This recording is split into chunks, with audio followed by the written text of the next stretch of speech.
Now our next topic is exhaustion. We already learned about the removal of the waste material like carbon dioxide in the form of respiration. Now one more activity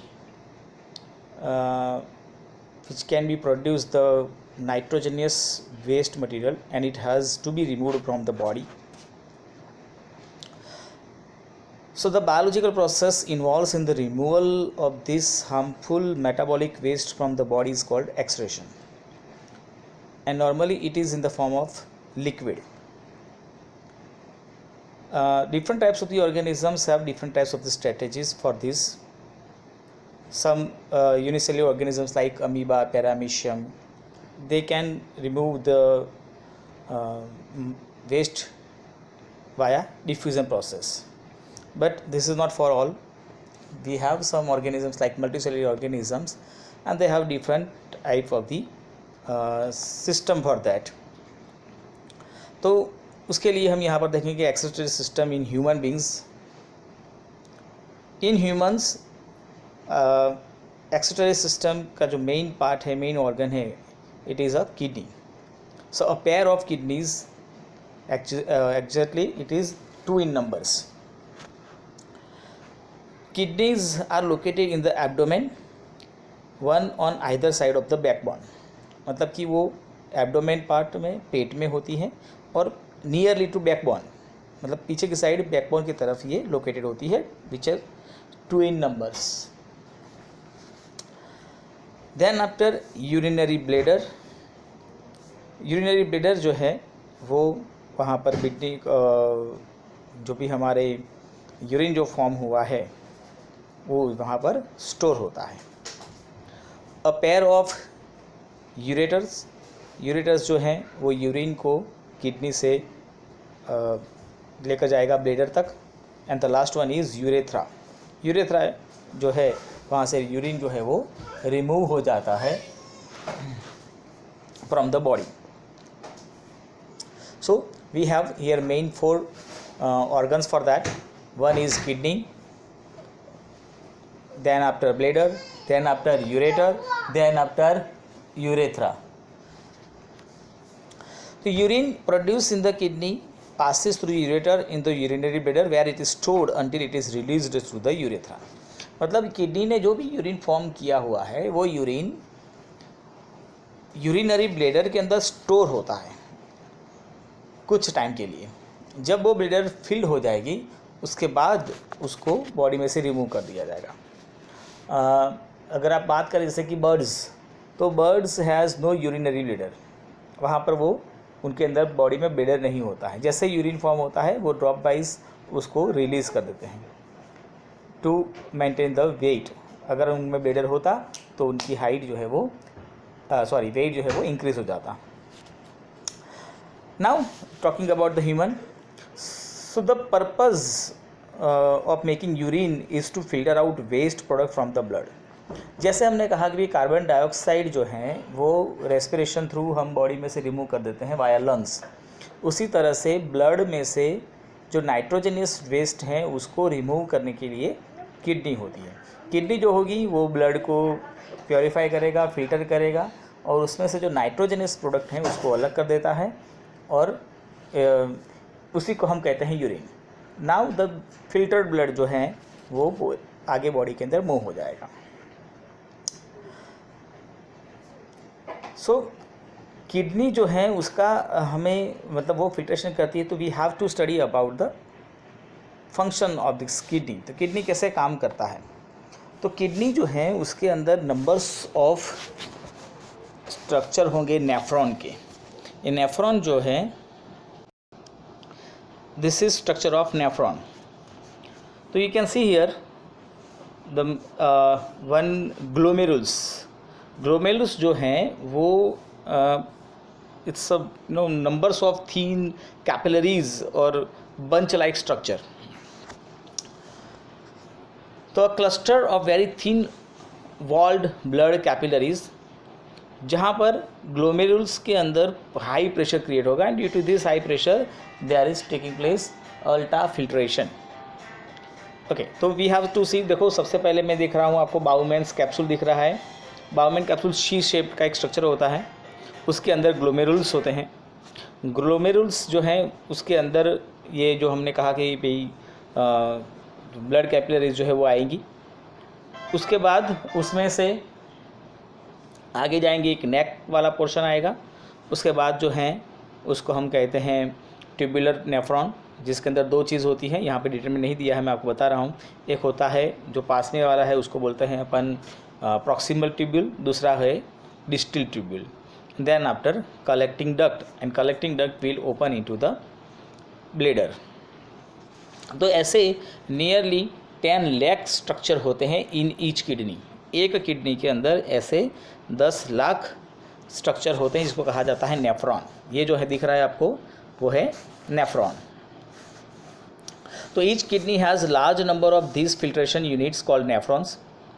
some substances in the initial filtrate, अब जब जैसे blood renal artery through वो बाउमेन्स capsule के अंदर enter होगा और वहाँ पे उसका फिल्ट्रेशन होगा। जब फिल्ट्रेशन होता है तो उसमें से कुछ glucose, amino acid, salts, water, ये सब जो है वो यूरिन के अंदर चला जाता है वेस्ट के साथ।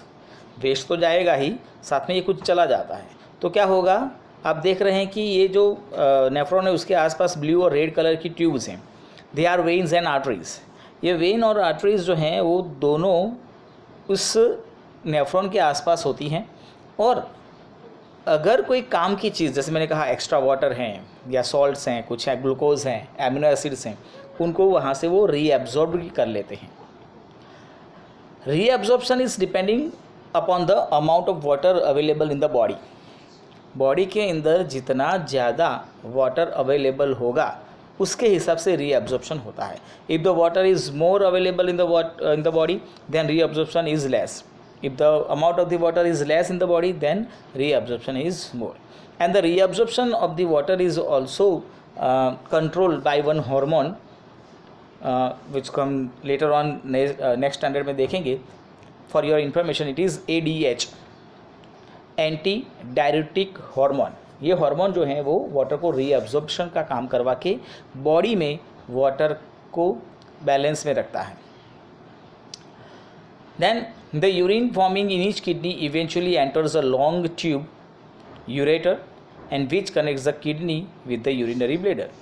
मतलब कि ये नेफ्रॉन में से हर एक नेफ्रॉन में से एक ट्यूब निकलेगी, इसको कहते हैं collecting tube. And this collecting tube और duct is combine with ureter, और यूरेटर जो है वो फिर उस यूरिन को लेकर जाता है यूरिनरी ब्लेडर में। यूरिनरी ब्लेडर में कुछ समय के लिए ये वहाँ पे स्टोर रहेगा। देन जैसे ही ब्लेडर फुल हो जाता है then it will contract, bladder जो है वो कॉन्ट्रैक्ट होगा, जिससे एक अर्ग प्रोड्यूस होगा। अर्ग मतलब वन टाइप ऑफ एक सेंसिटिव सेंस जो है वो प्रोड्यूस होगी, और वहाँ से फिर वो जो यूरिन है उसको बॉडी में से रिलीज़ कर दिया जाएगा। And the bladder is a muscular tube which is control under the control of the nervous system. तो मस्कुलर होती है और वो नर्वस सिस्टम के कंट्रोल में होती है। तो इस तरह से आफ्टर मतलब in some time of interval we can usually control the urge to urinal, मतलब कि कुछ समय के बाद एक ऐसी अर्ग प्रोड्यूस होती हैं, and then after the person urinating through उस यूरिन को बॉडी में से रिमूव कर देता है, और इस तरह से हमारे बॉडी में ब्लड का फिल्ट्रेशन होता है। Now just for information we have given here's dialysis process. Dialysis में क्या होता है कि भाई जैसे किसी में किडनी फेल हो चुकी है तो फिर वो आर्टिफिशियली उसका ब्लड जो है उसको प्योरीफाई करने की सिस्टम होती है, उसको हम कहते हैं डायलिसिस। ठीक है, we have given in the book, just for information we can read it. And the last topic of this is extraction in plant.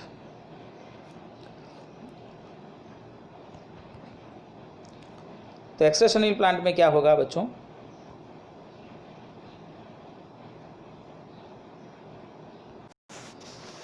Plant जो होता है उनका एक्सक्रीटरी सिस्टम हम एनिमल से कुछ अलग होता है। So plant use completely different strategies for excretion. यहाँ पर अगर हम एनिमल्स की बात करें तो ऑक्सीजन वो एब्जॉर्ब करते हैं और कार्बन डाइऑक्साइड को रिलीज़ करते हैं।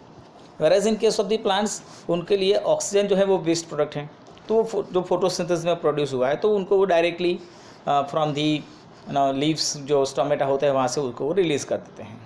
ठीक है। And what about the other wastage, जो बाकी जो वेस्ट हैं उनके लिए क्या है, तो they do not have any excretory systems, उनके अंदर कुछ एक्सक्रीटरी सिस्टम्स नहीं होती हैं। उनके लिए उनके पास एक सिंपल सा वे है, जैसे आप जानते होंगे कि leaves are not permanent, after some time leaves जो है वो डिटैच हो जाएंगे प्लांट से। तो प्लांट क्या करता है, जो भी उनके अंदर वेस्ट प्रोडक्ट होती है उस वेस्ट प्रोडक्ट को वो लीव्स के अंदर जमा कर देते हैं। जैसे ही वो लीव्स जो हैं वो वहाँ से डिटैच हो जाएगा, अपने आप उसमें से जो भी वेस्ट प्रोडक्ट था वो लीव्स के साथ अलग हो गया। तो प्लांट जो है वो लीव्स थ्रू जो भी अपना वेस्ट प्रोडक्ट है उसको वो अलग कर देते हैं। दूसरा भी एक सिस्टम होता है कि they store the waste in the form of resins and gums in the old xylem. ठीक है। तो आपने ये भी सुना होगा कि भाई जब प्लांट को कट करते हैं तो उसमें से जो कुछ ऐसा विस्कस लिक्विड निकलता है, it is exactly the waste product generated by the plant. And some plants जो हैं वो क्रिस्टल्स क्रिएट करते हैं of calcium oxalates in the leaves of colocasia and stem of जैमिकिन। ये जो है एक एक्स्ट्रा इन्फॉर्मेशन आपके पास है, ये different types of the plants हैं, ये कैल्शियम ऑक्सीलेट के क्रिस्टल्स क्रिएट करते हैं और उसको रिमूव कर देते हैं। Normally we have here the two main important parts in the plant is one is leaves through वो इसको रिमूव करते हैं, और दूसरा जो है वो गम्स एंड रेजिन्स के फॉर्म में भी उसको रिमूव कर देते हैं। तो इस तरह से प्लांट का एक्सट्रैक्शन हो जाता है और इसके साथ साथ हमारा चैप्टर यहाँ पर कंप्लीट होता है।